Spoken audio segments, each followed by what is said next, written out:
দৌড়ায় কই যেতেছস? আরে আমি তো জান্নাতে যাবো না। তোমার কাছে পৃথিবীর মানচিত্র আছে না? তুমি যে আমার একদিন দেখেছিলা। কি করবি তুই? আমি জান্নাতে যাবো। আজকে হুজুর মসজিদে কইছে মক্কা শরীফে হজ করতে গেলে জান্নাতে যাওয়া যায়। আমি আমার মায়ের নিয়ে জান্নাতে যাবো। মা মা তাড়াতাড়ি জামা কাপড় গুছো, আমরা জান্নাতে যাবো। মা তুমি না সবসময় আমারে কইতা আমি না জান্নাতে যাবো, কিন্তু তুমি জান্নাতে যাইবা না। আমি কিন্তু একলা একলা জান্নাতে যাবো না। আমি যদি জান্নাতে যাই আমি কিন্তু তোমার নিয়ে যাবো। তো হজে যাইতে গেলে তো মেলা টাকা লাগে। আপনার কাছে কি টাকা পয়সা আছে? হজে যাইতে তোমার বিমান ভাড়া লাগবো, হোটেল ভাড়া লাগবো, খাওয়ান লাগবো, তো টাকা লাগবো না? আমি শুনছি ওই পশ্চিম দিক বরাবর হারা শুরু করলে একদিন না একদিন আমরা মক্কায় পৌঁছে যাবো। আর আমিনার কাছে তো ম্যাপ আছে, ওই ম্যাপ দেখে আমরা যাবো। দেখ, এই বাংলাদেশ, বাংলাদেশের পরে ভারত, ভারত থেকে পাকিস্তান, আর পাকিস্তানের পর সোজা ইরান, আর ইরান পার হইলে ইরাক, আর ইরাকের পর তোর স্বপ্ন সৌদি আরব।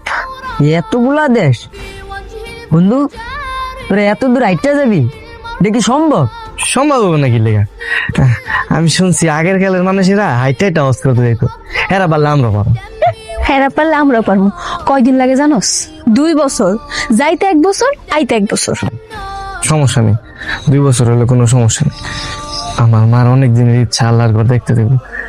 আমি আমার মায়ের এনে হজ করতে যাবো। আমি সোজা পশ্চিম মুখ হাঁটা শুরু করবো, আমার টাকাও লাগবে না, হজ হয়ে যাবো। ওমর, তোর কি আর বুদ্ধি হইব না? তুই বড় হইছস, তুই যত সহজ ভাবতেছস অত সহজ না। এই যে 2 বছর ধরে যাবি, খাওয়া দাওয়া, তারপর রাস্তার মধ্যে থাকবি, থাকার লাগে একটা হোটেল লাগবো, আর তার উপর তো কত পাসপোর্টও নাই। আর পাসপোর্ট ছাড়া এক দেশ থেকে আরেক দেশে যেতে দিব না। তুই জানোস না, ওই যে বুদ্ধি প্রতিবন্ধী, ওর মাথার এক সাইডে যেহেতু এটা ঢুকছে, ওইটা করেই স্যার, কারণ ওর মাথার এক সাইডই কাজ করে। আসেন আসেন, আমার ছাগল 2 লাখ টাকা বিক্রি করবো। 20-30 হাজার টাকা ছাড়া 2 লক্ষ টাকা চাইতেছে। তাড়াতাড়ি আসেন সবাই, অনেক ভালো ছাগল। আরে ভাই, ছাগলের দাম তো কম হয়ে গেছে, মিনিমাম 2.5 লাখ টাকা উচিত। না ভাই, আমি 2.5 লাখ টাকা বিক্রি করবো না, আমি 2 লাখ টাকা হইলে বিক্রি করবো। কি চেনে? চেয়ারম্যান চাচা, এক ছাগল আছে, এক ছাগল বেশ। এই ছাগলের দাম 2 লাখ টাকা কেন? আচ্ছা, আমি আমার মায়ের নিয়ে হজ করতে যাবো, সব মিলে আমার 2 লাখ টাকা লাগবে এর লেগা। মাশাআল্লাহ।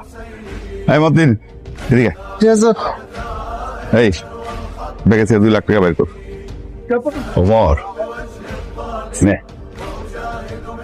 এখানে 2 লাখ টাকাই আছে, তুই তোর মারে নিয়ে হজে যা। ধন্যবাদ চাচা, ধন্যবাদ। যা, তোর মনের আশা পূর্ণ করুক।